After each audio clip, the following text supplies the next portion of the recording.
원희룡 수사 착수 단 한 달도 안 돼서 결국 대참사가 터졌습니다. JTBC가 예고한 섬뜩한 경고. 도대체 뭘 잡았길래 이러는 걸까요? 판도를 송두리째 뒤흔들 충격적인 실체. 지금 공개합니다. 원희룡 전 국토부 장관이 양평 고속도로 의혹의 피의자 신분으로 종합특검에 출석했습니다. 카메라 앞에 선 원 전 장관은 마음대로 그림을 그려보라며 위법 사실이 없다고 주장했습니다. 원 전 장관이 피의자로 소환돼 특검 조사를 받는 것은 지난 3대 특검을 포함해 오늘이 처음입니다. 정수아 기자입니다.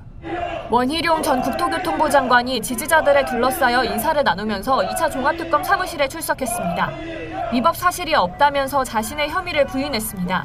어떻게든 엮어보겠다라는 의도를 가지고 있는 거라면 마음대로 그림을 그려보십시오만은 위법 사실이 없기 때문에 특검의 의도대로는 잘 안 될 것입니다.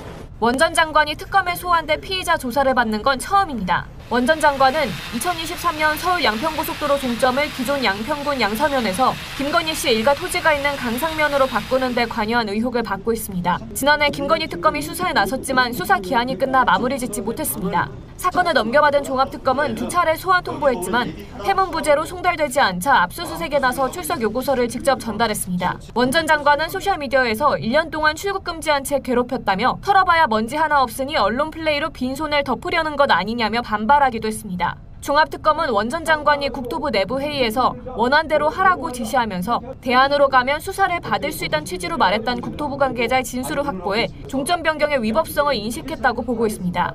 또 당시 국토부 해명 자료에 종점 변경의 우수성을 강조하라며 대통령실이 개입한 정황도 포착했습니다. 특검은 원 전 장관이 사업을 백지화한 과정에서 도로정책심의위원회 등 적법 절차를 거치지 않고 직권을 남용했는지 조사하고 있습니다. JTBC 정수아입니다. 죄질이 몹시 나쁜 사람 하나 얘기해 보겠습니다. 원희룡. 드디어 이제 등장했어요. 기다렸다 원희룡. 어제 조사를 받으러 나왔는데 나와서도 막 그 소리를 빵빵빵 치더군요. 근데 우리가 이렇게 그 강아지가 막 짖을 때 보면 저놈이 무서워서 짖는지 힘이 있어서 짖는지 알 수 있잖아요. 여러분은 어떻게 들으셨어요? 한번 들어보십시오.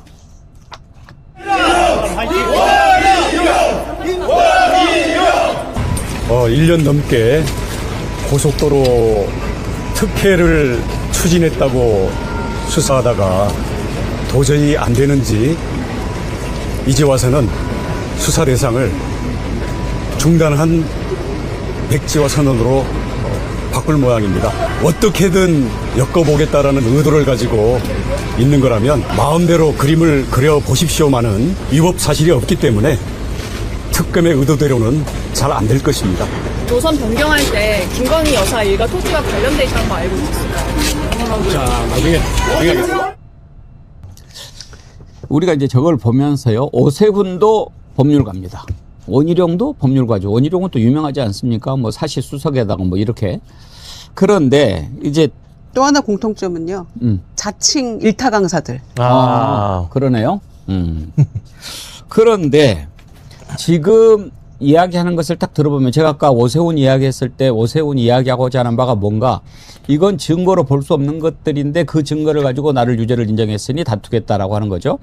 지금 원희룡이 말한 것에도 우리가 그 점을 주목해야 됩니다.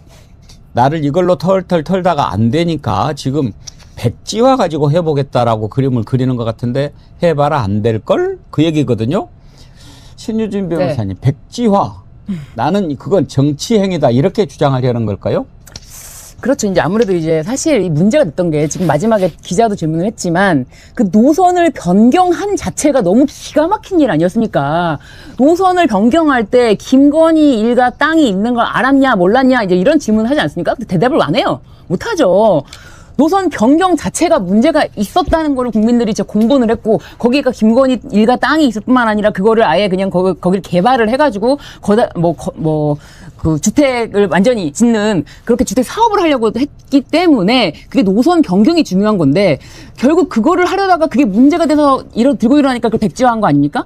근데 이 백지화한 거를 가지고만 수사를 한 점은 좀 아쉽게 보여집니다. 그러니까 이 원래 잘못했던 거 노선 변경 이 부분까지 왜 엮지 못했을까에 대한 의문이 남기 때문에 아무래도 원희룡 저자도 이거 노선 변경 그 부분에 대해서는 뭔가 못 잡았나 보지? 그런 생각 때문에 저렇게 인터뷰를 한 게 아닐까. 근데 이제 저렇게 하고 들어가니까 바로 이제 특검에서 어떤 내용이 흘러나왔냐면 원희룡이 백지화를 선언하기 바로 직전에 네. 어딘가로부터 전화를 받았다라고 하는 사실이 네. 나왔지 않습니까? 네. 만약에 그게 뭐 포렌식이라든지 또는 증언이라든지 이런 것을 통해서 예를 들면 윤석열이나 김건희 쪽과 전화 통화를 한 사실이 드러나고 밝혀진다면 그건 어떤 죄가 됩니까?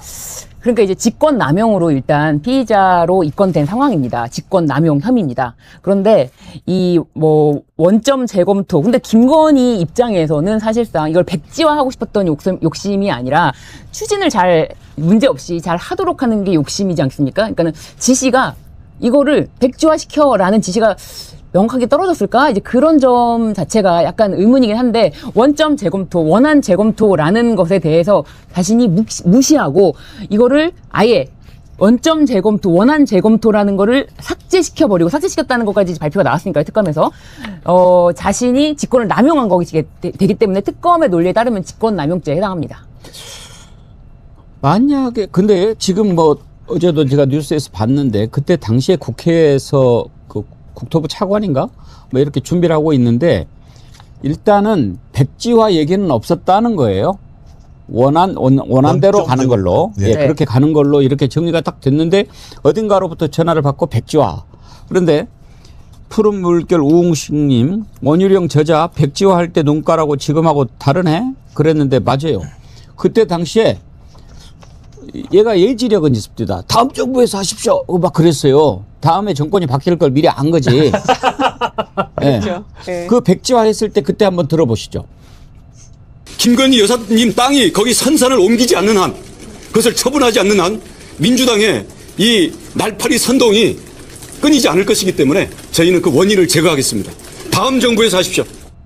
민주당은 자신 있으면 정식으로 국토부 장관이 저를 고발하십시오. 그리고 이 노선 결정 과정에 노선에 대해서 관여를 한 사실이 있다면 또는 이와 관련해서 청탁이나 압력을 받은 사실이 있다면 저는 장관직을 걸 뿐만 아니라 정치 생명을 걸겠습니다. 대신 그 고발 수사 결과 민주당이 제기한 현재의 의혹들이 근거가 없고 무고임이 밝혀진다면 민주당 간판 내리십시오. 자, 이재명 대표 민주당 간판 걸고 붙읍시다. 근데 박영식 앵커님 왜 저렇게들 눈깔들이 이상해지죠? 요즘에 보면은 눈깔이 좀 이상한 사람들이 대부분 다 이제 본색을 드러내는 것 그 같다는 대표가 생각이 들고. 장동혁 아니에요?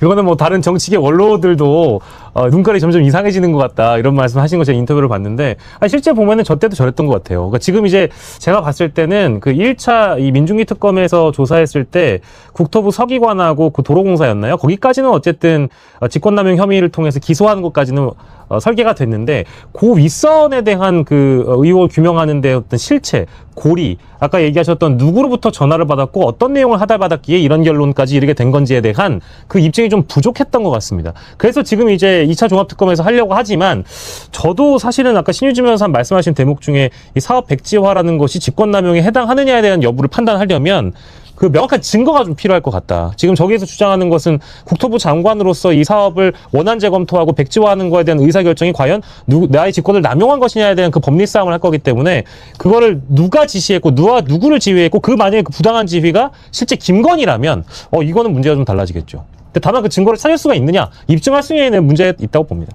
근데 어제 저는 그 뉴스를 이렇게 딱 보면서 옆모습을 이렇게 딱 그 원희룡이 돌리는데 저래서 같이 다녔나? 얼굴이 약간 이천수 닮은 것 같긴 합니다. 못 느꼈어요? 개항에 같이 다녔던 네. 이천수. 같이 다녀서 더 얼굴이 좀 닮아간 것도 닮았더라고. 있나? 근데 이제 오래 살면 닮습니다. 서로 자주 다녔으니까. 그래서 제가 볼 때 저것도 보면 좀 확인해 볼 필요는 있을 것 같아요. 저 때 논란했던 게 뭐냐면, 뭐 쪽지를 읽었는데, 맞아. 누구한테 전화받아 맞아요. 전문가처럼 맞아. 했다라는 얘기가 나왔어요. 그러면 이제 이게 추정인 거죠. 그럼 이거 이제 특검이 확인을 해줘야 되는 건데 누구한테 전화를 받았을까? 전화를 받아서 적은 내용이니까 그러니까 위로부터의 압박에 의해서 압력에 의해서 소위 결정되지 않은 사항들을 바로 자기의 직권을 확 바꿔버린 거니까 이 부분에 대한 확인이 돼야 되는데 저는 거기에 대해서 특검이 그 증거를 가지고 있을까? 이게 좀 핵심적인 내용인데 아마 원희룡도 율사 출신이고 이러니까 야 이거는 걸리지 않을 거야라고 좀 본인은 계속 판단하는 것 같아요. 근데 항상 저랬던 사람들이 뒤통수 맞는 경우들이 많이 있거든요. 그러니까 재산범위에서 판사 같은 경우는 이러이러한 정황 증거들을 가지고 이러이러한 내용들을 보면 성립될 수 있다라고 판단하면 그럴 수도 있는 측면이 있는 건데 그러니까 그걸 적극적으로 해석해 줄 거냐 법리적으로 아니면 아닐 거냐 이런 문제가 분명히 있기 때문에 근데 원희룡과 그 과거에 이 법조계에 있었던 사람들 같은 경우는 야, 이 정도로는 나 못 걸 거야 이렇게 판단을 하는 것 같았는데 그래서 저는 좀 고민스럽긴 해요. 왜냐하면 1차 특검에서 못 푼 문제였기 때문에 2차 특검에서 꽤 오랜 기간이 지난 거 아니겠습니까?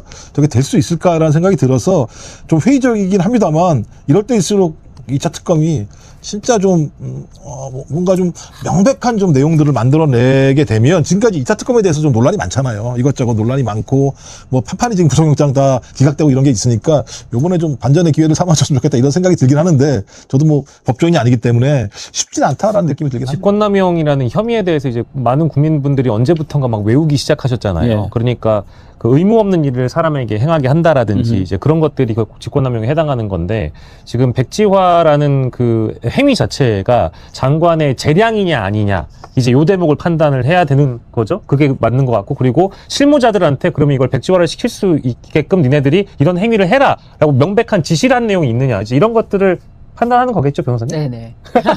그러니까 이 백지화 선언할 때 네. 원래 그날 국토부 2차관이 그 예. 당 국회에 와서 당정 협의를 하는 날이었고 그때까지만 하더라도 백지화 내용은 전혀 들어있지 않았고 아까 우리가 말씀 나눈 것처럼 뭐 원안 재검토 그러니까 그대로 갔으면 상황은 달라졌겠죠. 그러니까 아예 원점으로 돌아가서 이 노선 바꾸는 거 하기 전에 그 상황으로 가버리면 김건희 일가가 손을 쓸 수 없기 때문에 이거는 좀 두고 보자라는 식으로 얘기를 아예 백지화 해놓고 나중에 때를 봐서 또 하자라고 했을 수도 있겠죠. 그런데 그 원희룡 장관이 갑자기 그때 당시에 회의 참석 안 한다. 그런데 갑자기 나타나고 전화 받고 쪽지 예산도 아니고 쪽지 백지화를 갑자기 자기 마음대로 선언을 하고 그 과정에 대해서 누가 봐도 이거는 모종의 얘기가 있지 않고서야 V0인 김건희의 전화 이런 게 있지 않고서야 갑자기 자기 마음대로 결정을 합니까? 갑자기 국회에 와서 회의 참석을 하고 그러니까 누가 봐도 석연치 않은 이 문제를 2년 동안 이렇게 못 풀고 있다는 것도 조금 답답하고요. 이제 종합특검이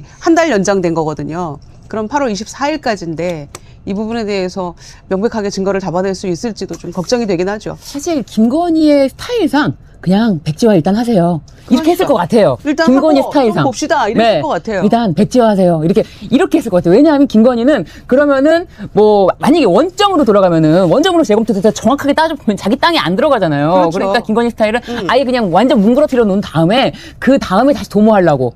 근데 한 가지 진짜 아쉬운 거는 왜 장초에 김건희에게 유리하게 노선을 변경했던 그 부분을 특검이 같이 엮지 못했을까. 그러니까요. 그 점이 그게 너무 아쉬워요. 아쉬운 점입니다. 슈크림님, 원희룡이 도로 백지화하더니 지 인생도 백지화 되겠네. 근데 저는 지금도 그때도 제가 그런 말씀을 많이 드렸는데 이해가 안 되는 게 그 부분이에요.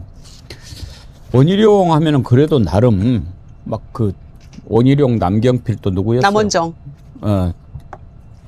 저기 정 누구죠? 정병국. 정병국. 하여튼 뭐 상당히 네. 개파로 뭐 이렇게 보수해서 키워갖고 제주도지사도 하고 나름 이제 큰 남으로 잘하고 있었던 사람 아닙니까? 거기도 제주도 천재예요. 그러니까 그 학력고사 수석하고 사실 수석하고 막 그랬는데 저는 무슨 말을 하고 싶냐.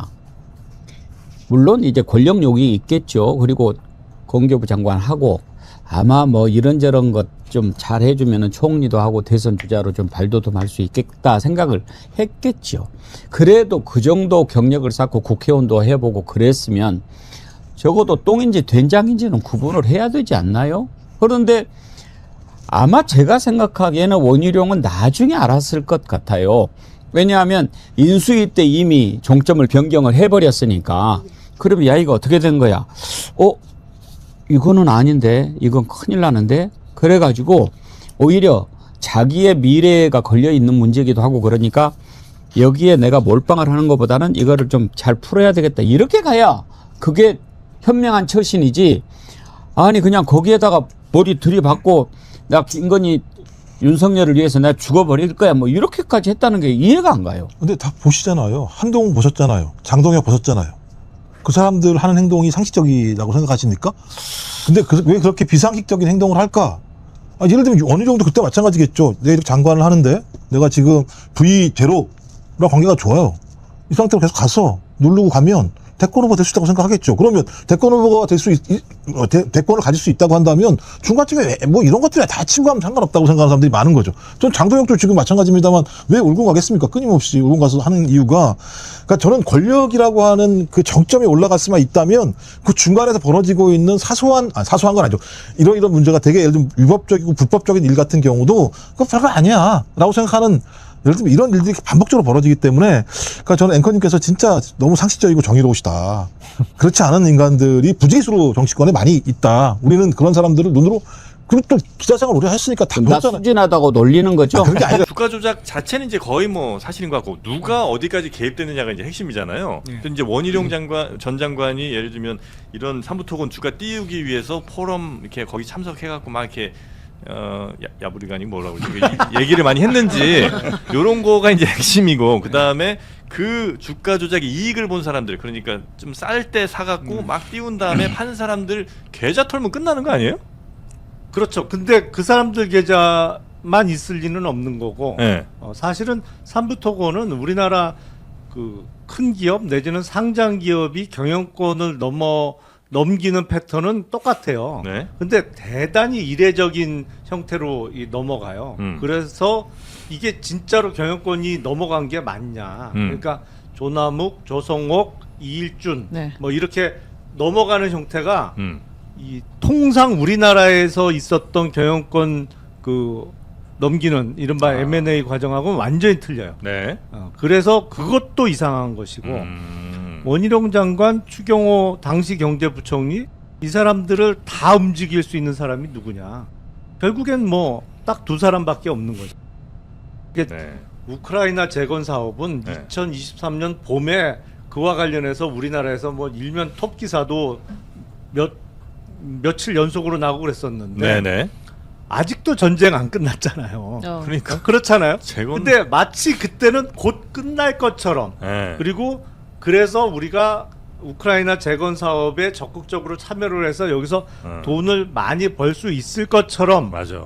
얘기가 나왔습니다만 아직도 전쟁은 안 끝났고, 그리고 무엇보다도 우크라이나 재건 사업은 돈 될 사람이 없어요. 돈을 댈 사람이? 댈 사람이. 네. 재건 자금을 댈 사람이. 사실은 유럽이 자기네 영토 가장 가까운 곳에서 벌어진 전쟁이잖아요. 네. 그리고 종전 이후에 우크라이나 재건을 위해서 어떤 면에선 가장 적극적으로 나서야 되는 사람들이 EU 회원국인데 EU가 다 설레설레 흔들었거든. 그때도 이미 우린 여력 없다 뭐 이런 식으로 나왔는데 뜬금없이 대한민국이 가장 적극적인 자세를 보였죠. 그게 이제 추경호 경제부총리의 뭐 어떤 우크라이나 재건 사업 계획 발표라든지 이런 거로 관련해서 아무 상관 없어 보이는, 뭐 아무 상관이 없지는 않겠습니다만 멀어 보이는, 뭐 거리적으로도 멀고 그동안의 양국의 어떤 교류 측면에서도 상당히 거리가 멀어 보이는 대한민국이 적극적으로 나서면서 삼부토건뿐만 아니라 건설주 그때 많이 떴죠. 아니, 이 삼부토건 지금 이제 명목상은 이일준 회장이 지배하고 있던 DYD라는 회사가 최대 주주였던 것으로는 나와 있는데, 네. 이 바이오 회사까지 몇 개의 회사가 사실은 다 같이 움직였어요. 주가가. 이게 다 사실은 어떤 면에서는 이일준이라는 사람이 지배하고 있다고 보이는 회사, 상장 회사거든요. 다 코스닥 상장 회사. 그래요? 이 몇 개의 회사 주가가 다 같이 뛰었다고. 그래서 삼부토건만 들여다보면 안 되는 사건이에요. 그럼 이일준이라는 사람이 관련이 돼 있는 그 회사들도 같이 좀 봐야 될 같이 필요가 있다. 그렇죠. DYD는 뭐 하는 회사예요? 몰라요. 뭐 하는 화장품 회사였나? 그래요? 네. 뭐 한다고는 하는데 네. 사업을 제대로 하는지는 잘 모르겠어요. 작전에 지주회사 비슷한 거죠. 작전의 지주회사. 작전을 컨트롤 타워가 있어야 돼요. 네네네네. BYD가 이제 그런 회사로 근데 보이고. 지금 국민들 아셔야 될 게 네? 그럼 산부가 예를 들어서 뭐 그것도 뭐 집도 짓고 하는 데니까. 네, 산부토건. 직원이 있잖아요. 사무통은도 예, 회사가 있고. 그럼 뭐 그 뭐 참여하는 게 뭐 잘못됐냐 할 수도 있잖아. 네. 그때 그 2022년 5월달 그 폴란드에서 포럼 그 원희룡 장관 가고 할 때 네네네. 현대건설 삼성물산도 갔어요. 네. 거기는 세계 최고니까. 그런데도 이런 전쟁터 재건 사업은 굉장히 어렵다고 그래요. 제 친구들 들어보면. 예. 왜냐하면 폭약 처리부터 해야 되고 하니까. 그렇겠네요. 예. 그런데 삼부는 그냥 집 짓는 회사예요. 이런 데는 근처에도 올 수가 없어요. 애시당초. 해외 사업을 해본 적도 없고, 예, 애시당초. 그러니까 아예 안 되는 애를 데리고 온 거야. 그러니까 종합격투기 하는데 동네 그냥 뭐 무슨 뭐 돌만이 하나 데리고 온 거 똑같은 거예요. 그 입장이 안 돼. 그리고 주가를 이런 식으로 쫙 해먹고, 예, 5,500 띄우고 쭉 해서 올 초에 이복현이가 발표할 때는 300 몇십 원. 실질적인 상패가 된 거거든요. 네네네. 예, 실질적으로. 예. 이거 이런 애를 데리고 원희룡이가 데리고 다니고 국토부 장관실에서 회의하고. 그 원희룡 전 장관은 그때 여기에 그럼 공모를 한 거예요? 가담을 했다고 봐야 되는 거예요? 아니면 그냥 이용이 된 거예요? 네. 그러니까 원 장관님이 제가 굉장히 친한 선배예요. 여기 뭐 지인 특집이에요? 너무 친한 선배야. 없어? 네. 저하고 장관이 선배예요? 2년 선배인데 이것도 갑자기 또 왜 그러십니까? 디스라고 그러세요. 예, 옛날에 그 학생운동 같이 했던. 예. 그런데 그분이 뭐 머리가 워낙 좋잖아요. 네. 뭐 학력고사, 전국수사, 네. 사법고시도 뭐 짧게 공부했는데. 제주도 3대 천재 아니에요? 예. 그 윤석열이는 12년 구수했지만 원희룡이는 뭐 노동운동한다가 학교 와가지고 2년도 채 안 걸렸어요. 그런데 수석했어요. 머리가 굉장히 좋은 분이죠. 저희 때 사실수석이에요. 동기신. 예. 그러니까 이걸 몰랐을 리가 없죠. 이 배경을. 이 흐름을 알고 그러면 100%죠. 같이 했다. 원희룡이가 제가 보기에는 네. 그 대선 그 3년 전 그 윤석열 당선됐을 때 대선 때도 굉장히 중요한 정책 그 본부장을 했고 공약. 그리고 당선되고 나서도 인수위를 다 주물렀고. 제가 보기에는 윤석열이가 진짜로 신임을 했어요. 원희룡 전 김건희하고. 장관을. 네. 그리고 뭐 일도 잘 처리하는 것 같고 양평도 그냥 내가 그냥 다 떠안아서 끝내줄게 그걸 했잖아요. 그러니까 원희룡이는 내가 후계자다. 그리고 차기를 그렇지. 쥐도 공짜는 없으니까. 차기를 약속받고 이 모든 일들을 좀 같이 해줬다. 그래서 원희룡 밑에 그 핵심 참모들 이 그 한덕수 국무총리실이나 이런 데 다 총리 비서실장 이런 데 다 꽂아요. 네. 지난번에 그 한덕수가 뭐 대권 나온다 뭐 할 때 그때 주목받았던 그 비서실장 친구가 있거든요. 그 변호사 출신인데 그 친구도 이제 원희룡 장관 밑에 그 참모지. 그러니까 원희룡이는 차기 후계자 큰 그림을 저는 뭐 100% 그걸로 그리고 윤석열이하고 김건희가 밀어줄게. 저는 그 그림이라고 봅니다. 그럼 그런 이제 약속 내지는 뭐 커다란 기대 정도가 있었기 때문에 걸 해줬고. 근데 이거 다시 저는 근본적인 질문이긴 하지만 이 계좌만 털면 대충 그 계좌가 뭐 차명이든 어쨌든 다 털면 나오긴 나올 거 아니에요. 그렇죠. 그러니까 사실은 계좌를 쫓아가는 게 시작이죠. 근데 실제 그 계좌의 실제 주인이 누구냐를 밝히는 건 그 다음 단계고. 근데 아까 제가 이제 삼부토건이 경영권이 넘어가는 과정이 대단히 이례적이다라는 말씀 잠깐 드렸는데 이게 우리나라에만 있는 용어입니다만 우리나라는 경영권 프리미엄이라는 게 붙잖아요. 경영권 프리미엄. 그래서 주당 뭐 5,000원이 시세다 그러면 경영권을 넘길 때는 주당 뭐 10,000원 아니라 뭐 2, 3만 원 이상 받잖아요. 근데 삼부토건이 이렇게 조남욱, 조성옥, 이일준으로 넘어가는 과정을 보면 경영권 프리미엄 없이 넘어가요. 지분이. 대부분의 경우에. 그래서 어떻게 넘겼냐? 장내 매도했다는 거야. 장내 매도요? 그러니까 그냥 시장에 내놓고 사고 내놓고 시세로 산 거죠. 경영권을 받아요? 그래요? 그런 경우는 없어요 우리나라에서. 그러니까 대단히 잘못된 우리나라만의 특이 현상입니다만 사실은 지금 현실적으로 지배주주가 있는 지배 주주가 갖고 있는 한 주는 네. 소액 주주가 갖고 있는 한 주하고 값어치가 틀리단 말이에요. 그렇죠. 예. 이건 경영권 프리미엄이 붙어서 훨씬 예. 비싸게 팔 수 있는데 비싸게 팔 수 있는 걸 왜 싸게 팔아요? 투명한 거래를 했네. 아니 그러니까 시장 내에서 이상한 거래를 한 거지. 우리나라에서는 장내 거래를 했어요. 외국에서는 안 이상하지만 우리나라에서 이상한 거래를 한 거죠. 네. 그 얘기 뭐냐면 제가 보기엔 오히려 장내 매도를 했다는 게 네. 바보가 아닌 이상 그런 거래를 할 리는 없는 거고 네. 장내 매도를 통해서 가지고 있던 지분을 분산시켰을 가능성이 높아 보여요. 그러니까 자기가 회장이야, 지배주자. 네. 내가 20% 들고 있어. 네. 근데 삼부토건 주가가 5배 뛰는데 자기 계좌로 다 팔면 바로 의심받잖아. 그러니까 이걸 20%를 예를 들어서 나는 10%만 남기고 나머지 10%를 쫙 뿌려놓는 거지. 야, 이거 우리가 도이치모터스에서도 봤잖아요. 7만 주 뭐 때려 주삼 네네. 하면 바로 때리고 받잖아 그거를. 네. 딴 사람이 물량을 그 시세에도 그 가능하거든요. 통정 매매가.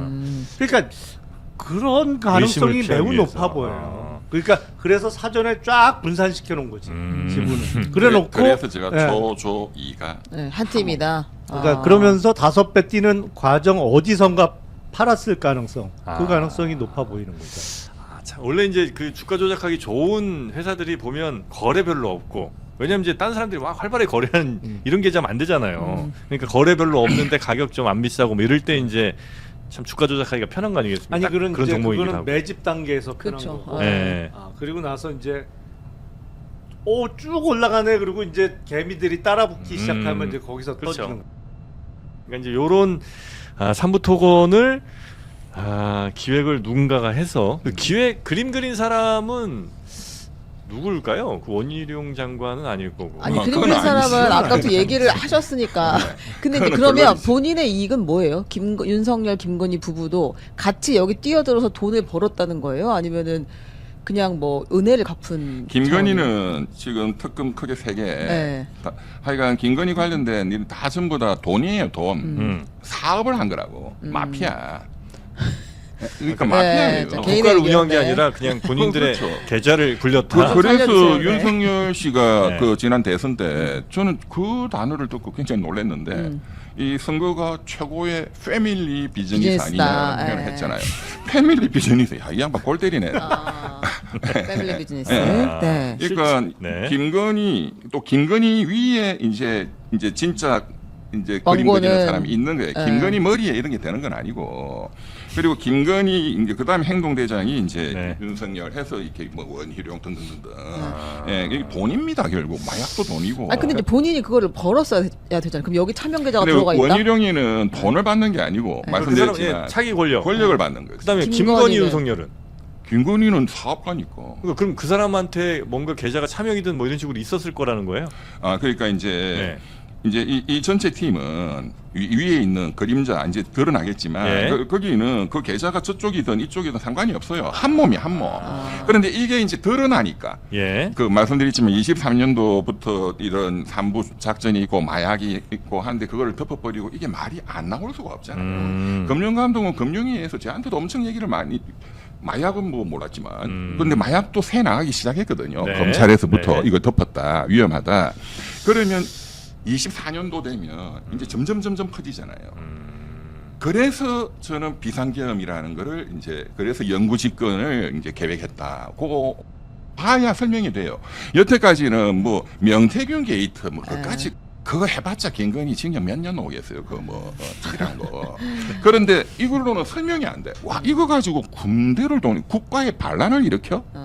더 큰 게 있어야 된다. 근데 지금 나오는 거 보면 또 백혜령 경정님도 지금 말씀하신 거 보면 저희가 한번 모셨었는데 이 마약은 결국은 김건희 윤석열이의 사업이다. 그리고 이 사업의 그림을 그린 거는 또 있을 것 같다. 그거는 동남아 해외에 저도 똑같이 그렇게 생각하고 있어요. 이 큰 그림은 국내에 없고 동남아에 있습니다. 김영남 의원님 불편하시면 일어나셔도 될 것 같아요. 아니 그러니까 삼부토건도 그렇고 뭐 지금 그 말이 많은 마약도 그렇고 그 수사 결과로 밝혀내야 되는 거죠. 그러니까 예를 들어서 삼부토건은 분명히 불법적인 주가 관련한 그 거래는 있었던 것으로 보여요. 주가의 흐름도 그렇고 그 전후 사정도 그렇고 분명히 이거는 이른바 작전을 했던 거는 맞는 것 같은데 그 상황에서 김건희가 정말 자기 몫으로 들어갔느냐, 네.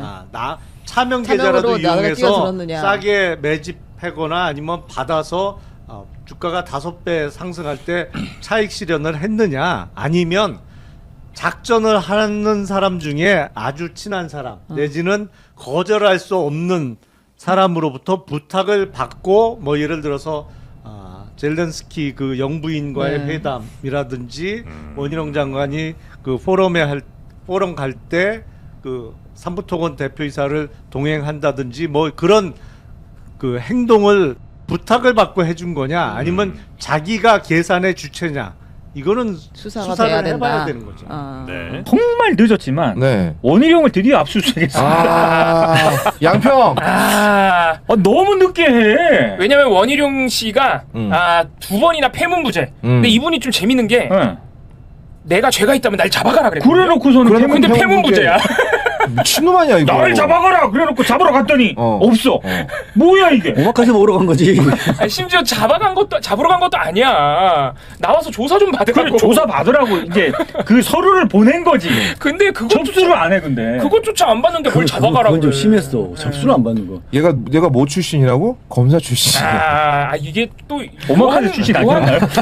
묘한 공통점. 셰프 아니었어? 셰프? 뭐 이라시이 마시라는 얘기가 있는데 검사 출신이라면 이게 얼마나 허접스러운 정말 회피술인지를 본인이 누구보다 제일 잘할 거예요. 범죄자들이 하는 짓거리 아닙니까 이게? 허접스럽긴 하지만 확실하거든. 근데 우리 같은 사람은 창피해서 못할 것 같아. 네, 맞아요. 창피해서 못하는 거야. 근데 폐문부제. 한동훈 씨도 폐문부제. 그 내란 추경호 수사. 그래서 법꾸라지라는 얘기가 나오는 거예요. 어제 집에 없어서 이게 통지서를 못 받는다라는 얘기를 어떻게 하냐고 창피해서. 한동훈 씨는 폐모부제라는 말이 있던데. 폐문부제. 예, 발음을 잘못한 거예요. 폐문제. 정보단식만법 계속. 발음을 잘못했어요. 미음이 들어가니까. 아니 솔직히 저 같은 경우는 뭐 소송도 당해보고 이랬지만 검찰 수사도 받고 경찰 수사도 다 받지만 그런 거는 솔직히 이제 그게 안 돼요. 근데 이를테면 가스 검침하시는 분이 이게 붙여놓고 가잖아. 그래서 그래가지고 이제 그 다음에도 이렇게 하면 미리 연락을 합니다. 그러면은 날짜를 잡을 때도 약간 미안하고 덜컹거리. 왜냐면 또 발길을 또 돌리셔야 되잖아. 그렇지. 그래서 일정을 조절해가지고 갔다 오거나 막 이런단 말이에요. 잠깐 열어주고 이렇게 가고. 근데 뭐야 이거 장관시계 내놓고서 검찰이 연락을 했는데 전직 검찰에 장관까지 해먹은 놈이, 그것도 국토부 장관 해먹은 놈이. 야, 폐문부제를 하게 만들어? 너 내가 폐문부제로 한 2년 세금 안 했다가 됐어. 이건 좀 다른 얘기다. 세금 안 내. 야, 그건 세금 잠깐 본인 믹스 아니에요? 이거 종류가 다른 겁니다. 폐문부제 아니었어요. 갔어. 붙여놨어. 집에 있었어. 안 본 거야. 그렇지, 전달이 됐는데 안 본 거야. 이거 형사 소송 절차와 다른 겁니다. 뭐 그냥 근데 웃자고 한 얘기예요. 근데 그래서 내가 따블로 냈잖아. 그렇지, 이거 책임을 졌습니다. 돈 많이 냈습니다. 근데 갑자기 궁금한 게 생각해보니까 저도 경찰 조사 한번 받은 적 있는데 이게 폐문부제가 뭐 어떤 절차라서 이게 특검 조사라서 다른 건지 모르겠는데 나는 카톡으로 왔는데 와서 소환 조사 받으라고. 원래는 그런 거 안 돼요. 아니 그냥 보통 전화를 하잖아. 전화도 왔고 전화 바로 받았죠. 받아가지고 일정을 조율하잖아요. 맞아요. 그거 먼저 이를테면 뭐 이 금요일날 받으러 와라. 맞아. 저 그때 뭐 있는데요? 안 되는데요? 그러면 다음 주 뭐 어때요? 이렇게 일정 조정하잖아. 근데 일단 전화를 일단 안 받았을 가능성이 있고요. 전화를 일단 안 받았다. 그러면은 전화하다 안 되니까 일단 초안 통지서 보내잖아. 그 주소는 알거든. 보내거든. 근데도 없어.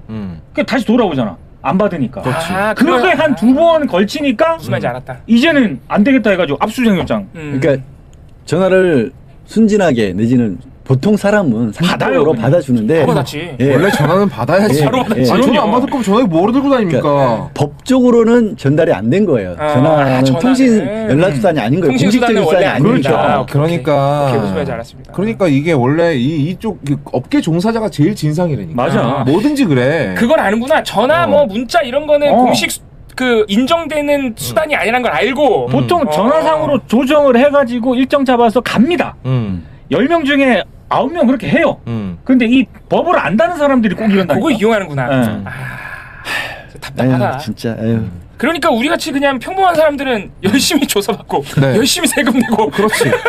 원희룡 같은 놈들은 나라 돈으로 오마카세 쳐먹고, 창피하다, 창피해. 김건희랑 짝짝꿍하고. 원희룡에 대해서 이제 맞습니다. 2차 특검이 2차 종합특검이 출국 금지를 해서 이게 도대체 뭐가 나온 거냐 뭐 이런 건 있었는데 1차 특검 때는 원희룡은 아예 조사도 안 했고 뭐 출국 금지도 안 했고 아무것도 안 했잖아요. 네, 출국 금지는 내려진 적이 있었고요. 네. 조사는 안 했습니다. 1차 때도 출국 금지는 했었고 금지만 해놓고 조사 안 한 거네요. 그렇습니다. 근데 그 실제로 양평군 의원이기 때문에 가장 많은 내용을 아시는 분이고 많은 언론에 나왔던 자료도 여현정 의원님이 많이 또 확보를 해서 예전에 무슨 녹음 파일도 있었던 것 같은데 맞죠? 맞아요. 무슨 녹음 파일? 네, 녹음 파일이 이제 고속도로 관련해서 백지화 이전에 있었던 일인데요.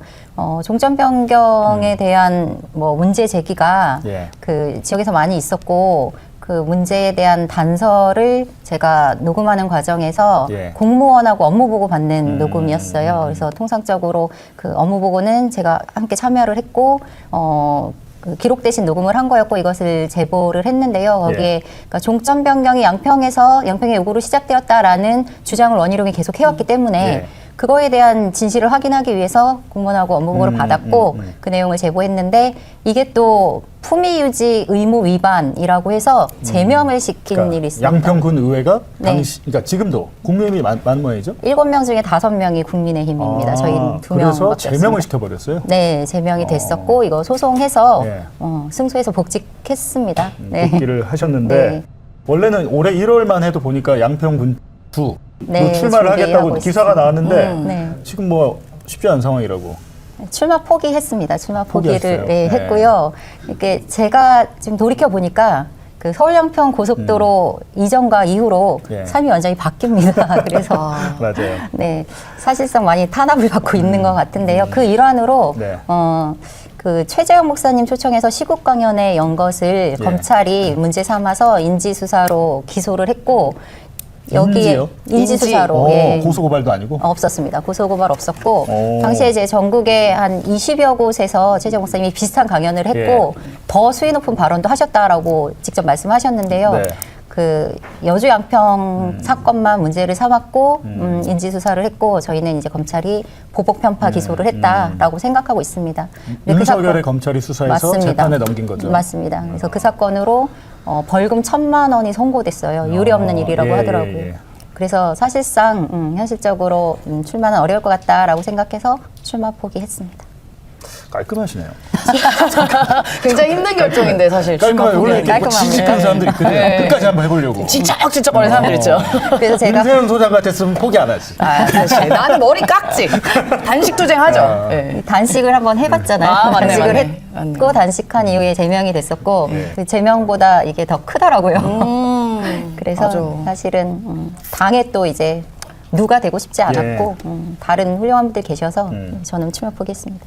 그러니까 여현정 의원님이 나오신 것, 이 사건, 그러니까 양평고속도로 의혹이 아마 초반에 제일 처음 기사가 나왔던 게 2023년 6월경, 6월경이었는데 안진걸 소장님과 임세훈 소장님도 그때 나왔어. 이 사건 언론에서 가장 먼저 제기한 게 안진걸 소장하고 우리 임세훈 소장인가요? 예, 아마 안 소장님이 오마이TV인가요? 거기서 이제 먼저 최초로 제기를 했고 당시에는 많은 분들이 저거 음모론이다. 그러니까 말이 되냐. 무슨 고속도로를 희귀하냐. 아무리 니들이 김건희, 윤석열 미워도 그렇게 될 수가 없다. 우리가 국가 시스템이라는 게 있는 것이고 어떻게 도로를 희귀하냐라고 처음에 의구심을 제기했는데 증거들이 따다다닥 다 나가게 됐잖아요. 그리고 저희가 막 땅도 찾으러 다녔습니다. 막 산길 올라다니면서 막 그리고 그렇게 해서 결국은 밝혀냈고 그 과정에서 양평군 의원이셨잖아요. 그런 자료 확보를 또 많이 해주셨죠. 맞아.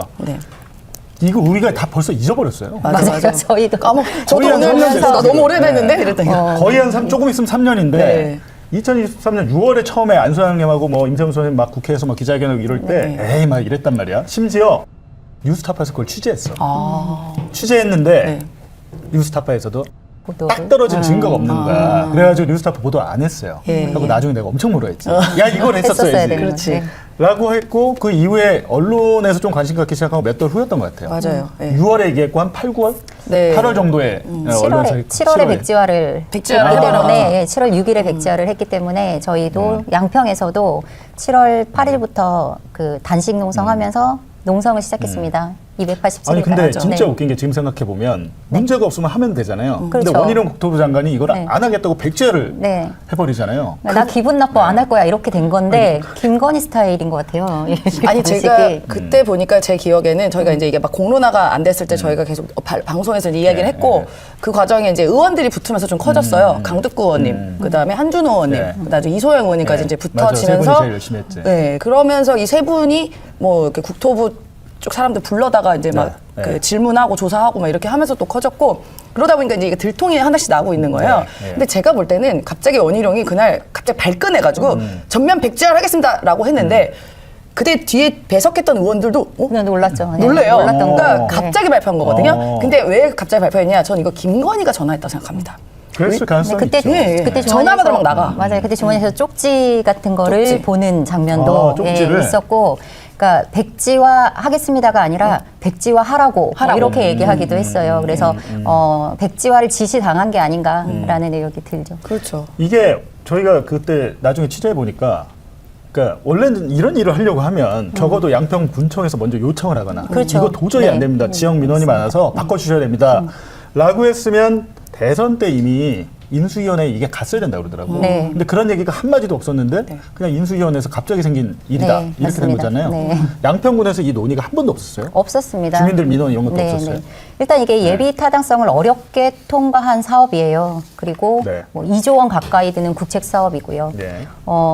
그 예타 통과가 되고 지역은 축제 분위기였죠. 네. 고속도로가 생겨나고 우리는 이제 고속도로가 단순한 도로의 의미를 넘어서 네. 주민들한테는 그냥 경기가 살아나고 숨통이 트이는 수건 사업이었기 때문에 예타 통과 당시에 굉장히 많이 환영을 했고 국민의힘도 마찬가지였습니다. 당시 군수도 그 중점 바꾸려고 굉장히 애를 썼지만 예타 당시에는 환영 성명 발표하고 뭐 이런 일들도 있었어요.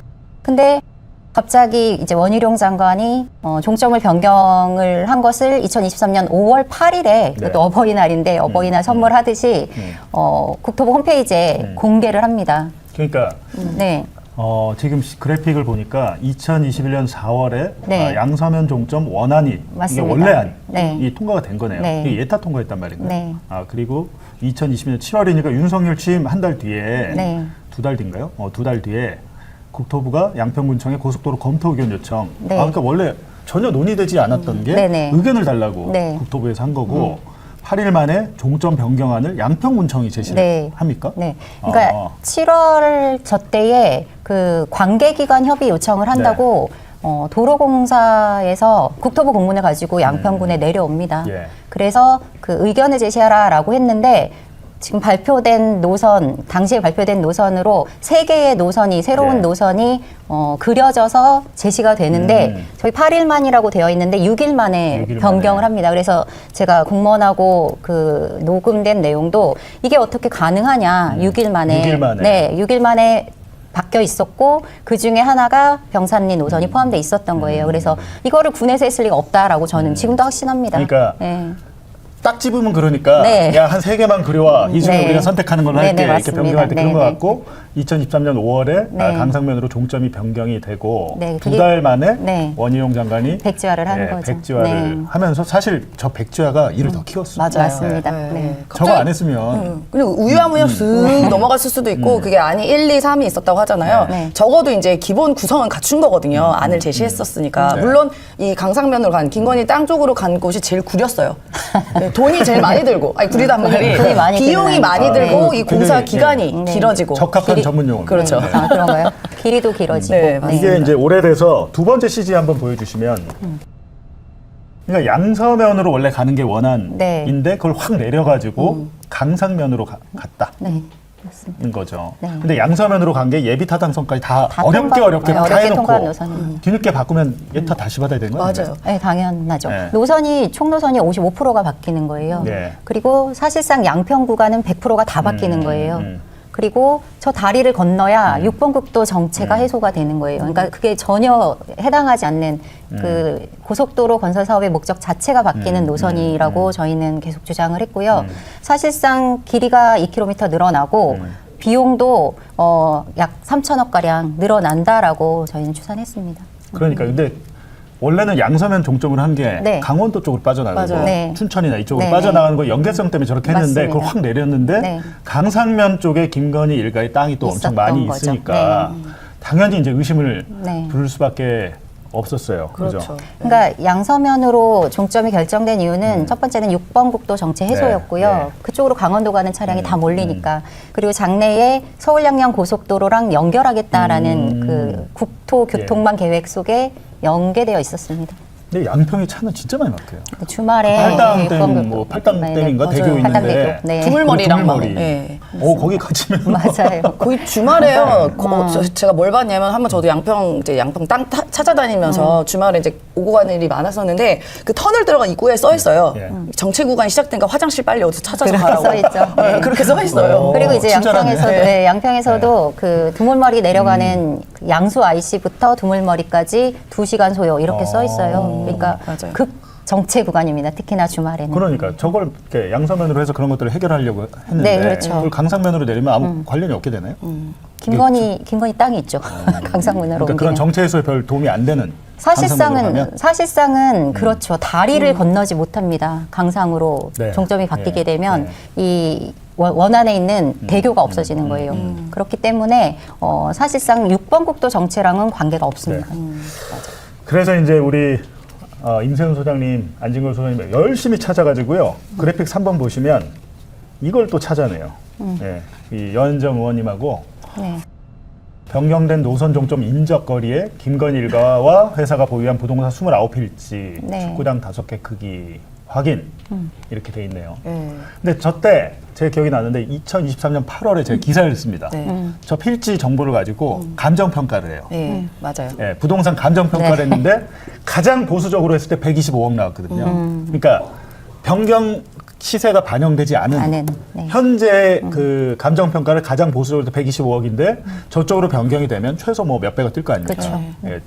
그렇게 했는데 그때 당시에 제 감정평가를 도와주신 그 김 회계사님, 김영춘 평가사님 등등. 평가사님. 성함 말하면 안 돼요. 지금 이거 이거 그냥 실명을 해버리네. 하여튼 우리 그 감정평가사님이 무슨 일이 있었냐면 국토부에서 모 과장이 감정평가협회 전화를 해요. 맞아요. 뉴스타파 봉지욱이 도와준 새끼 이거 잡아. 그래갖고 그걸 찾아. 왜 어떻게 찾았냐면 제가 실수를 한 거예요. 이게 그래서 감정평가한 그 자료가 있잖아요. 네. 여기 감정평가 자료에 조그맣게 그 화면에 아이디가 있었던 거예요. 우리는 이 감정평가 시스템을 모르니까 감정평가협회에서 시스템을 만들어서 아이디로 접속해서 들어가서 하는데 그 아이디가 살짝 있어. 난 그걸 모르고 그걸 지웠어야 돼. 그러니까 제 실수로. 그렇게 돼서 특정이 돼요. 평가사분이. 그래갖고 징계를 때립니다. 네, 받으셨어요. 근데 저희 민생경제연구소 도와주시는 분인데 그러니까. 저희가 좀 부탁드려가지고 이렇게 감정평가를 하게 됐는데 들통나고 징계를 때렸는데 갑자기 제가 너무 열이 받는 거예요. 그래갖고 제가 방송 나가서 난리를 쳐요. 이런 일이 있고 국토부 과장과 녹음 파일도 있어. 자기가 연락했다고. 그래갖고 너 잘 됐다. 그래서 제가 난리를 쳐서 중징계는 피하고 이제 경징계를 받았는데 다행이네요. 그 이후에 제가 신경을 못 썼던 게 그 다음 달인 2023년 9월부터 저도 수사를 받아요. 그러니까 기사를 저는 못 쓰죠. 아무것도 못 하잖아요. 저희가 수사받으니까. 그런 일이 있었습니다. 맞아요. 진짜 우여곡절이 많았어요. 저희 땅 찾아다니고 저희 감정평가 받는 거 그 과정이 되게 많은 분들이 도와주시고 또 피해도 보고 하신 분들이 많았는데 저게 이제 뭐 아까 말로 125억 이게 땅값 순수 땅값만 아주 싸게 했을 아주 때. 싸게 공시지가로만 그거 이제 휜 거 반영 안 되고 근데 만약에 이제 그 최은순 수법 잘 있잖아요. 지목 변경한 다음에 거기다 아파트 세우고 그러면 이거 수천억 원이에요. 나중에는. 저 29필지라는 거는 확인된 것만 이라고 생각합니다. 그래서 뭐 차명도 있고 막 이럴 거예요. 그렇죠. 전수조사를 해야 된다고 저는 생각하는데요. 양평군에 밝혀지지 않은 그 부동산들이 많이 있을 거고 양평군의 가장 노른자 땅을 또 가지고 있습니다. 양평 군수가 됐으면 그냥 마음대로 한번 해볼 수 있었을 텐데. 다 밝혀냈어요. 그게 무서워서 이런 일들이 있는 게 아닌가. 그러니까 아까 그 그래픽 2번 다시 한번 보여주시면요. 제가 보니까 강상면 근처에 병산리 있잖아요. 병산리에 저 강상면에 병산리가 있어요. 근데 저기에 공흥리에 최은순이 아파트를 지었잖아요. 거기서 크게 재미를 봤거든. 맞아요. 그 아파트를 또 한 번 지을 수 있는 땅이 저기에 있더라고. 강상면 병산리에. 그게 목적이었던 것 같아요. 그게 제일 컸던 것 같아요. 뭐 그러니까 산에 있는 것보다도 뭐 산에 있는 거는 뭐 요양원을 하려고 그랬는지 뭐 실버타운을 하는지 알 길이 없지만 강상면에 있는 그 그냥 논밭에 이렇게 구름지더라고요. 네, 야산. 네, 얕은 거기는 밭에서, 아파트를 지으면 몇백 또 거기서 꽤 짓겠더라고요. 몇백 세대를. 그러니까 양평군의 이제 최은순 일가가 이미 아파트 특혜를 보고 예. 보고된 것만 100억 이상의 부동산 이익을 남긴 곳이 공흥지구예요. 공흥지구. 네, 공흥지구 건도 이번에 2차 특검에 포함돼서 수사가 계속 될 텐데요.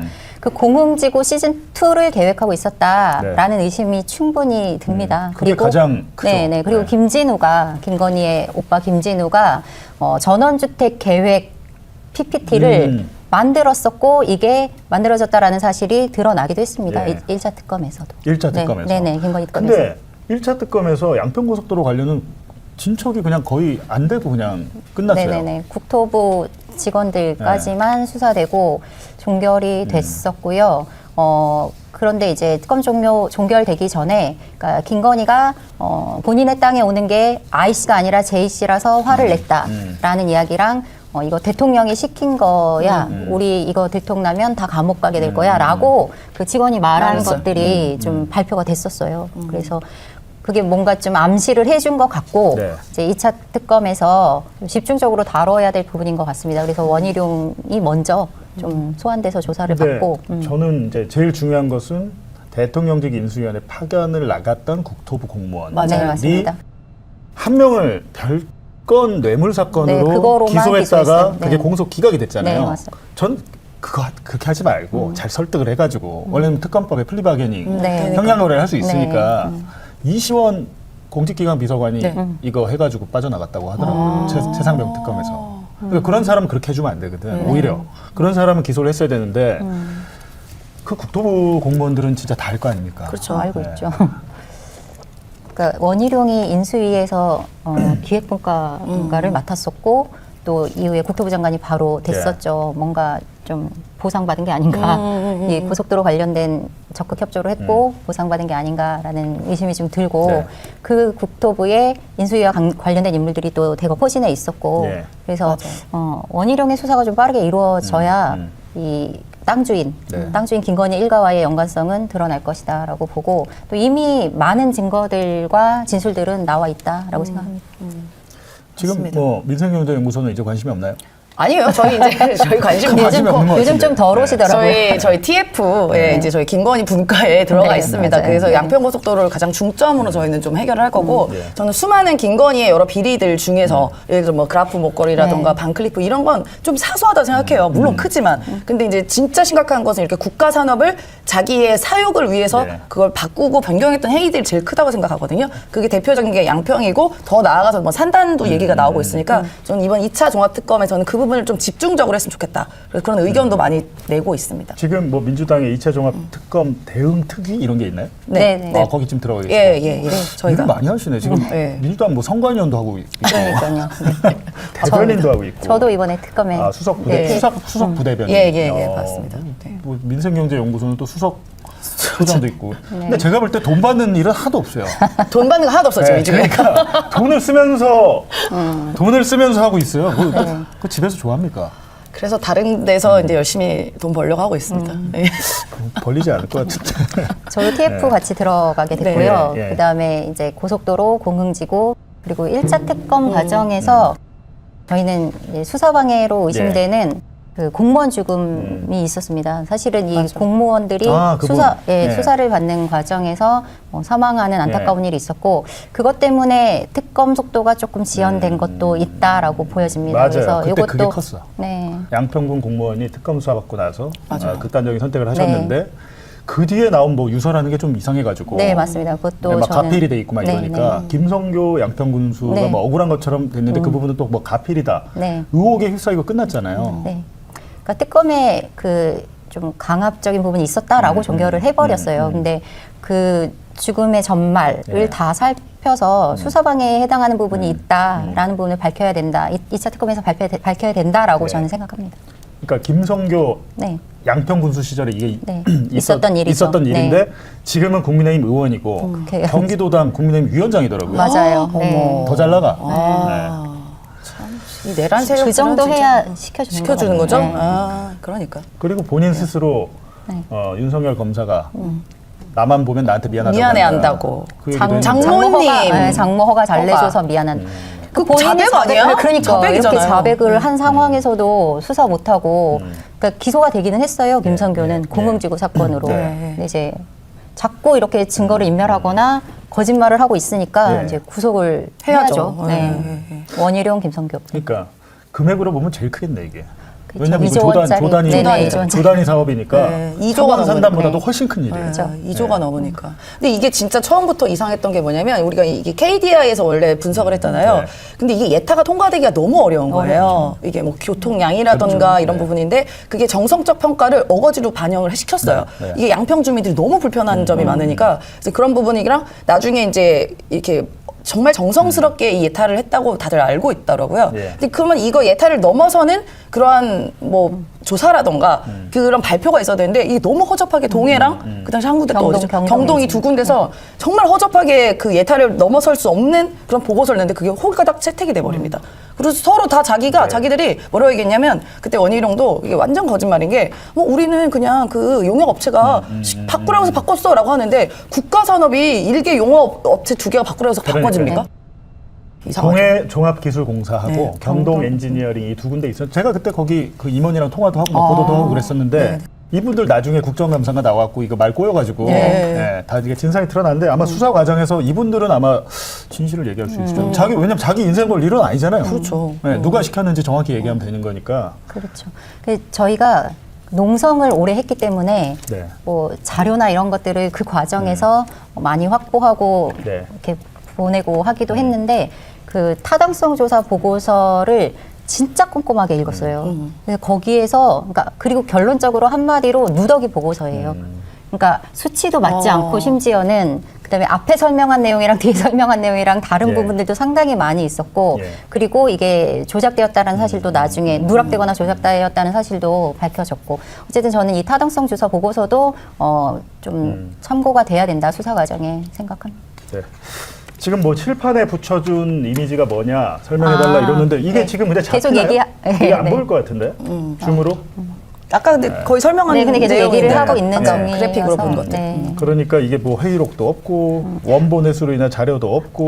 저거는 좀 말씀을 드리자면 아까 6일 만에 그 노선을 그려서 올렸다라는 내용입니다. 저기 1안, 2안, 3안.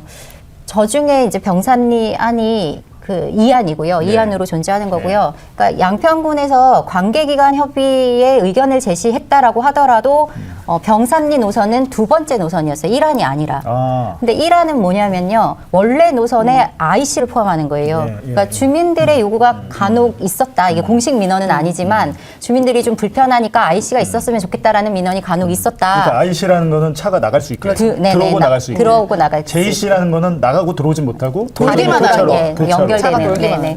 그래서 그 IC를 포함해달라는 민원 때문에 바꾼다라고 주장을 했어요. 처음에 원희룡이. 근데 IC를 포함하고도 종점을 안 바꾸는 노선을 양평군에서 1안으로 그려준 거예요.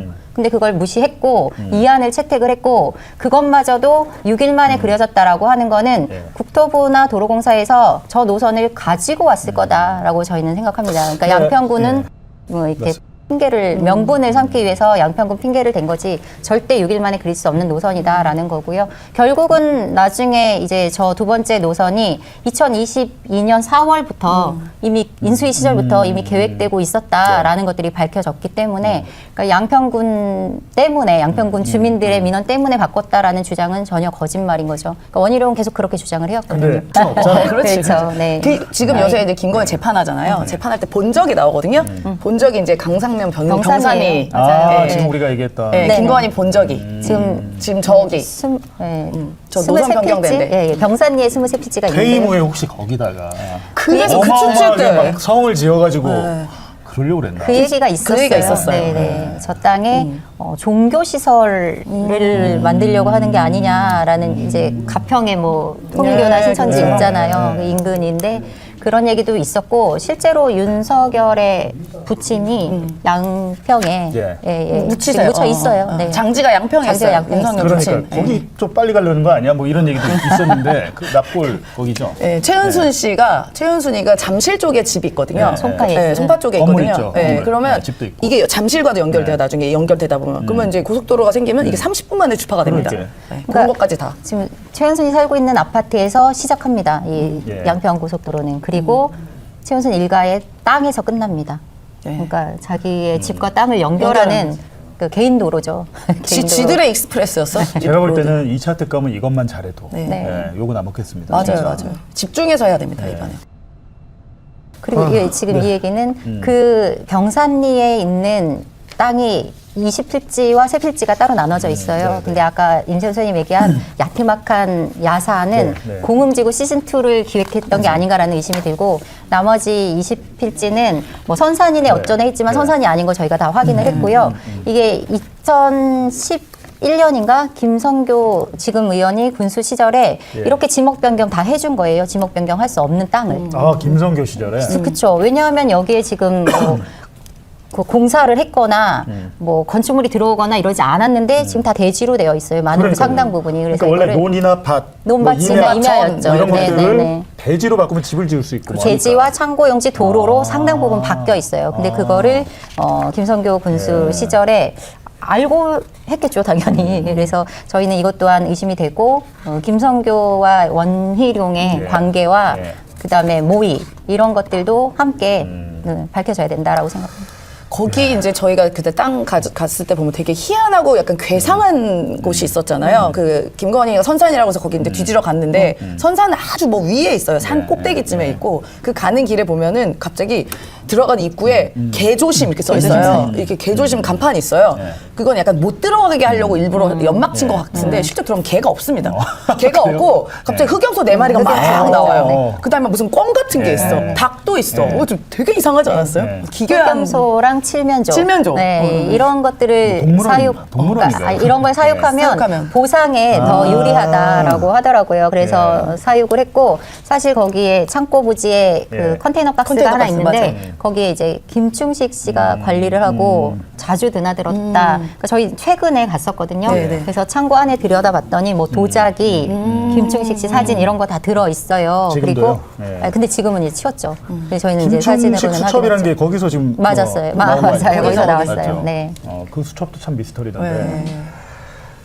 아무튼 안타깝습니다. 양평 군수가 됐으면 다 뒤집어 놨을 텐데.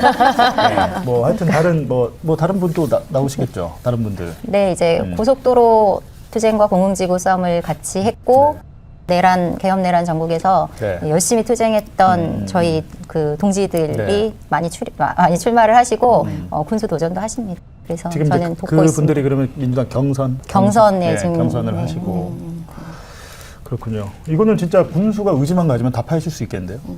자료가 저 생각에는 이미 좀 존재를 아마 하고 있을 것 같다는 생각도 들어요. 지금 뭐 밝혀지진 않았지만. 공무원들이 이렇게 쉽게 그걸 막 폐기하고 이러지 못해요. 맞아요. 왜냐하면 자기 목숨줄 달렸기 때문에 그게 있긴 있을 거고. 그렇습니다. 이거 진짜 중요한데 다 잊혀져서 최근에 이제 원희룡 덕분에 다시 이게 지금 떠오르긴 했는데 저는 이거 1차 특검에서 왜 마무리를 못했는지 참 미스터리입니다. 미스터리. 그러니까 조금 1차 특검이 그 조사 수사 범위에는 들어가 있었잖아요. 안에 양평고속도로랑 다 들어가긴 했는데 초반에 김건희가 뇌물을 너무 많이 받아 먹은 게 막 밝혀지다 보니까 이거 나중에 막 진품명품 감정해야 되고 이게 그래프 짭이니 뭐니 막 이런 거 확인해야 되니까 그때 물리적 시간이 너무 많이 들었던 것 같아요. 뒤로 많이 밀렸어. 힘이 좀 빠졌어. 금거북이에 뭐 이런 거 못 당해요. 다이아몬드 목걸이 이런 거 못 당해. 그런 게 그런 걸 막 좋아하니까. 뭐 땅에서 뭐 좀 나와요. 땅에서 뭐 금광이라도 땅 막 금괴 나오고 막 이런 거 아니야? 막 열면? 와 정말. 네, 알겠습니다. 뭐 저도 전에 한번 공흥지구 그 최은순 아파트 최초의 도시개발 사업 신청할 때 오타가 엄청 많더라고요. 그거 보셨죠? 네, 봤어요. 자기 회사 이름을 틀려. ESIND를 SIND로 해놨어. ESIND를 SIND. 최소한의 성실함도 없네. 회사 이름을 틀리는 도시개발 그 신청서를 받아줬더라고요. 뭐 그것도 있고 하수 처리장 문제 이런 것들도 다 거기는 다 민감하잖아요. 근데 그런 것들을 다 해줬는데, 난 그래서 그때 특검에 전화를 했거든요. 이거 하수처리 이거 뭐 개발부담금 빼먹은 것도 네. 그렇지만 이건 한번 해봐야 된다라고 그랬는데 저한테 한 얘기가 그거는 공소시효가 지금 지난 것 같은데. 공소시효가 지났든 안 지났든 수사를 해서 누가 그렇죠. 여기에 관여를 했는지 뭐 양평 군수가 뭘 해주라고 했는지 이걸 봐야 되잖아요. 근데 그거를 공소시효 지났으니까 수사를 안 하겠다는 게 말이 됩니까? 그러니까요. 어쨌든 여론전이라도 해야죠. 밝혀내서. 그리고 걔네 그 사람들이 이것만 하나만 했겠냐고요. 그러니까요. 알겠습니다. 먼 길 양평에서 오셨죠? 네. 뭐 마음대로 한 10분 동안 얘기하세요. 멀리 오셨으니까.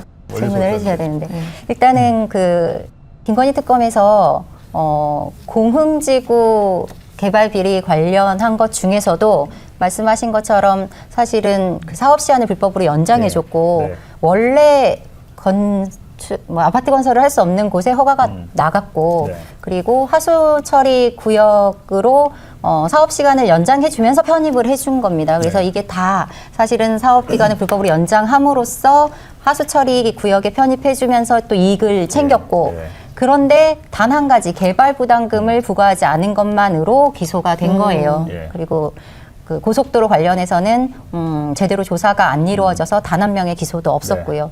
그래서 저희는 2차 특검을 통해서 지금 고속도로 아까 처음에 말씀드린 것처럼 제가 고속도로 이전과 이전의 삶이 달라졌다고 했는데 고속도로 이전에 계속 이렇게 열심히 싸움을 했고 그로 인해서 여러 가지 뭐 탄압을 당하기도 하고 정치 생명이 끊길 위기에도 놓여 있는 상황에서 제가 이 고속도로 공흥지구만큼은 2차 특검에 뭐 성실하게 저희가 최선을 다해서 협조를 하고 반드시 이 책임자들이 구속되고 처벌될 수 있도록 해야겠다 이런 생각 요즘 하고 있습니다. 또 안 그래도 제가 6월이면 실직하거든요. 6월이면 실직하기 때문에. 그래서 제가 생각났는데. 그래요? 2차 특검 수사관으로 가시는 거예요. 진짜로. 자격이 되는지 아니 지금 엄청 구하고 있어요. 그래요? 수사관으로? 신청해볼까요? 난리야. 그러니까 이제 진짜로요. 검찰 배제한다고 해가지고. 아니 그 딱 양평고속도로 팀에 수사관으로 들어가는 거죠. 저희 TF에서 강력 요청하도록 하겠습니다. 저희 2차 어차피 6월부터 백수가 되기 때문에 좀 한두 달 먼저 들어가도 되잖아요. 그래요? 안타깝지만 그렇네요. 백수가 왜 이렇게 많은 거야 도대체? 저도 따지고 보면 백수죠. 그렇죠. 저도 따지고 보면 백수라서. 백수 클럽. 그래서 제가 마음껏 얘기하라고 해서 그 선거법 위반으로 재판을 받고 있습니다. 근데 이게 너무 황당한 사건은 그 최재형 목사님이 시민단체들의 요청에 의해서 시국강연회를 개최를 했어요. 시국강연회를 개최를 하셨고 저는 이 시민단체들이 최재형 목사님을 잘 모르신다고 해서 제가 최재형 목사님하고 인연이 있어서 전화통화를 몇 번 했었기 때문에 이분을 이렇게 섭외하라라고 안내를 해드렸어요. 연락처를 드리면서. 근데 어느 순간 제가 이걸 다 배후 조종한 주범이 되어 있더라고요. 그래서 그 당시에 후보였던 그 저희 총선 출마하셨던 후보자보다도 더 과한 10배 이상의 벌금을 선고받고 지금은 재판을 진행하고 있는 상황인데요. 어쨌든 이 고속도로 싸움에서 시작되었다라고 저희는 생각합니다. 그래서 그리고 지역에서는 김성교라는 인물이 이 내란에 계속 동조하고 내란을 옹호하는 그런 발언과 행동을 계속 해오고 있고 지금도 지역에서는 내란 세력을 심판하고 김성교를 심판하지 않으면 양평은 절대 변하지 않습니다. 그래서 굉장히 중요한 시기고 중요한 선거라고 생각합니다. 지난 총선 때 제가 너무 안타까웠고 아쉬웠던 게 뭐냐면 윤석열에 대한 그 심판 선거였잖아요. 심판 의식이 굉장히 강했잖아요. 근데 심지어 이 양평에서 이 김성교가 한번 의원직이 박탈이 됩니다. 그런데도 김성교가 또 됐어요. 또 됐어요. 그러니까 저희가 그때 너무 아쉬웠어요. 그래서 양평 주민분들께도 저희가 이 양평 고속도로 하면서 여현장 의원이 의원직도 잠시 막 박탈되고 제명되고 뭐 그런 고통도 있었고 당시에 이제 이 양평에서 이거 함께 고속도로를 밝히기 위해서 노력하셨던 그 후보님 최재관 위원장님 이분 노력하셨는데 이걸 알아주지 못하시니까 저희가 엄청 속상했죠 그때. 알겠습니다. 지금 많은 분들께서 특검 수사관으로 들어가라고 말씀을 하고 계시는데 이 방송을 가능한가요? 보고 계시는 분들 중에 여현정 의원이 특검 수사관으로 들어가서 양평의 진실을 파헤쳐 주길 원한다. 1번 눌러주십시오. 1번. 다 1번 나올 것 같은데. 얼마나 많은 분들이 동의하는지. 그게 가능한 일인가요? 네. 뭐 어떤 역할이든 하면 되죠. 저희가 아니, 거기 역할은 많이 일단은 있어요. 지금 뭐 수사관도 있지만 지원단도 있고 지금 막 사람이 많이 모자라 100명 이상 못 뽑았대요. 그래요? 그래가지고 제가 1차 특검 때는 참고인 조사는 지금 보이시죠? 다녀왔었고. 일본어로 도배되고 있잖아요. 아이고 세상에 그러네요. 와. 알겠습니다. 알겠습니다. 할 수 있는 일 있으면 하겠습니다. 근데 뭐 제일 좋은 거는 사실은 이제 2심이 좀 빨리 나와서 네. 무죄로 나오면 또 네. 출마할 수 있는 거니까. 그렇죠. 이번 지방선거는 어렵고. 이번 네네. 어렵습니까? 그러니까 이게 참 조작 수사가 이게 문제예요. 사람 네. 인생 다 힘들게 하고 망쳐놓고 책임지는 사람 없고 예, 본인만 좀 더 힘들잖아요. 맞아요. 좀 전에 우리 라디오 때 김용 전 부원장도 맞아요. 오셨지만 네. 그렇습니다. 뭐 저도 재판 받고 있어요. 월요일에 재판 받고 왔습니다. 아, 그래요? 월요일에 재판 받고 왔는데 이 재판은 제가 볼 때 이재명 정권 안에서 안 끝나요. 아. 증인을 109명을 하겠다 그러는 거예요. 지금 증인 4명 했습니다. 지금 증인 1년 동안 4명 했어요. 아, 진짜 징글징글하다 진짜. 네. 제가 죽기 전에 안 끝날 수도 있겠어요. 3심까지. 아, 근데 진짜 이 윤석열, 김건희 집단들은 좀 끈질긴 것 같아요. 뭐 저도 사실 김건희로 의심되는 쪽에서 이제 명예훼손 허위 사실로 이제 고발을 해놨는데 안 끝납니다. 네, 굉장히 괴롭죠. 사람을 약간 지치게 만드는 것 같아요. 일부러. 그런 것 네. 같아요. 그러니까 김성교가 고소 고발을 남발하고 있어요. 지역에서도. 네. 저도 엄청 많이 고소 고발 무고로 같이 당해가지고. 해버리세요. 무고로. 네, 그래서 계속 경찰 조사 다니고 있는데 또 최근에 검찰이 그 이번 사건으로 벌금 3만 원 내려준 게 너무 가볍다면서 항소를 해가지고 또 맞붙게 생겼는데요. 어쨌든 이 김성교 그리고 고속도로 문제가 해결돼야 저희도 끝이 납니다.